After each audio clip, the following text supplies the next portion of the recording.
All right, so here we are back.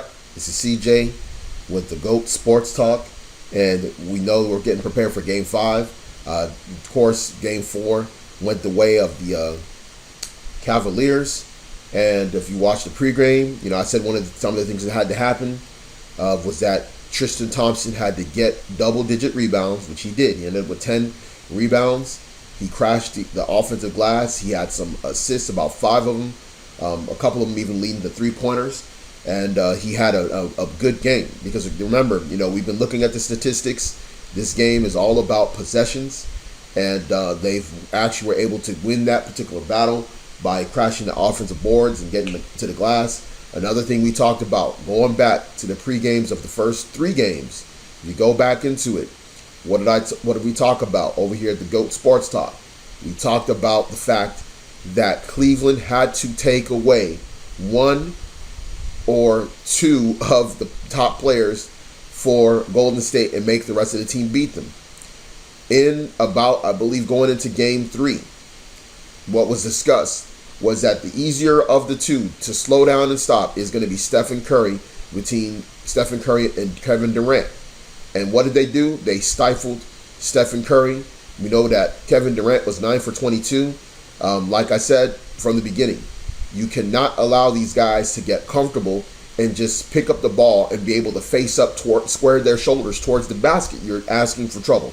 And that is the reason why they had to do immediate double teams. You play off of the other shooters, because when you really examine outside of Kevin Durant, Stephen Curry, and Klay Thompson, the rest of the squad for Golden State don't really have pure shooters. It's very deceptive. Their top 3 guys are very good three-point shooters, but the rest of the team, they're not really great shooters.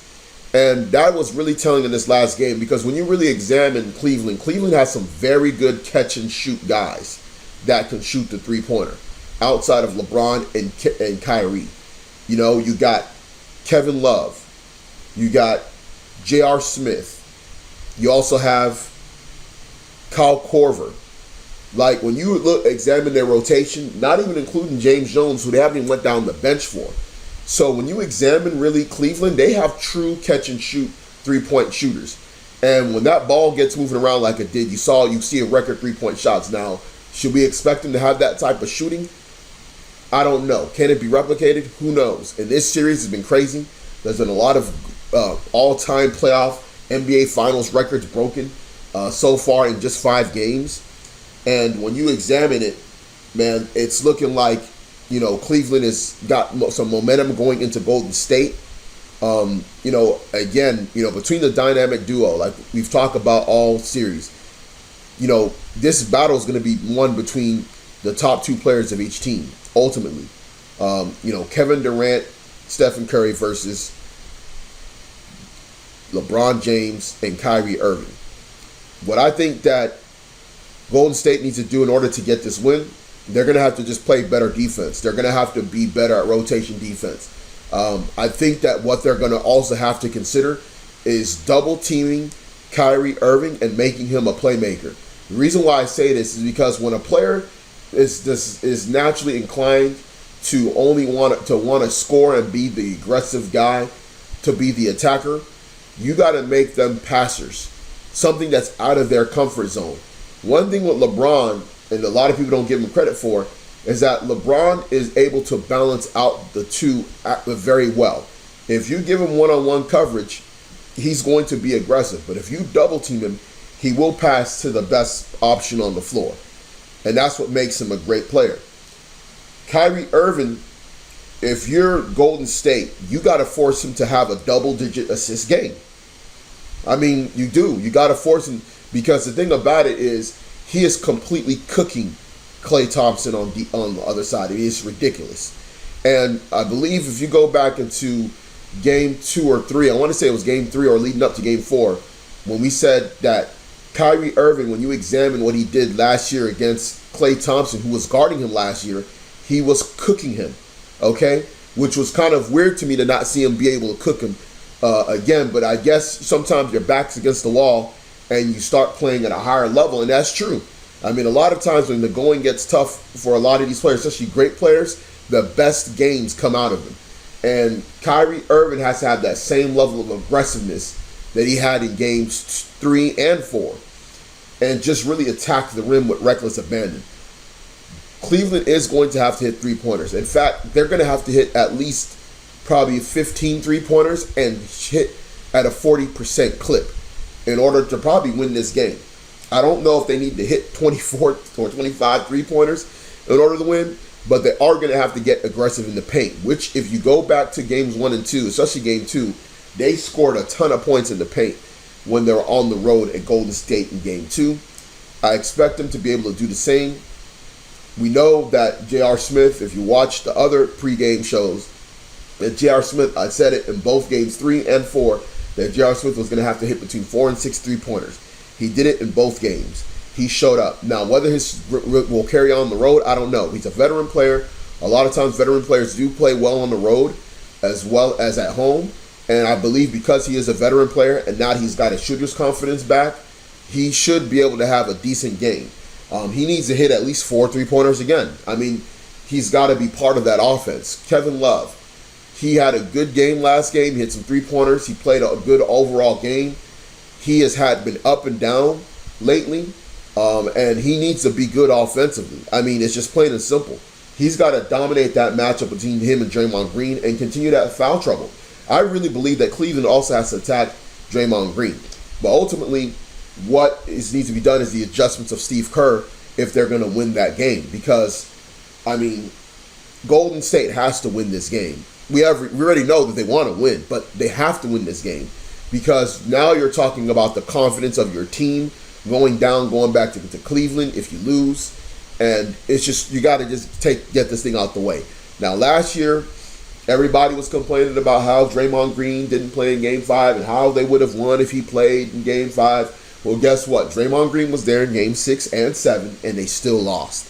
In fact, they lost a Game 7 at home. So I don't know what all these people are talking about. Okay? So there's a lot of stuff at stake, we know, in terms of the pendulum swinging in the series. But this should be a good one. I mean, it could be a blowout either way, or it could be a close game. Who knows what's going to happen?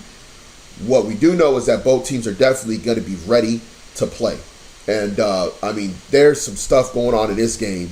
Oh, man, last game was just insane. I mean, you could have literally probably had two flagrants by Draymond Green. You could have had a flagrant by Zaza Pachulia. I mean, he tried to take out LeBron at one point. I mean, so it's getting chippy. And I think the chippiness is in the favor of Cleveland. Because like I said at the beginning of the series, that they're the naturally more physically built team. I mean, they're guys, they got some very physical players on their end. And the chippiness is actually going to be played to their liking, if it gets to more of a physical game.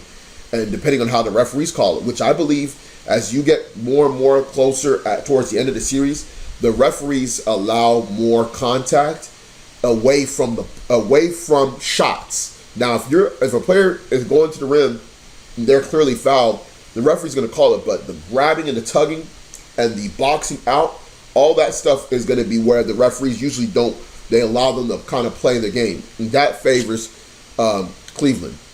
So between LeBron and Kyrie, man, those guys need to score at least 35 points each if you're not getting production out of Kevin Love and J.R. Smith, which I believe from an offensive standpoint, those guys must be productive in their respective areas for them to stick around offensively. Defensively,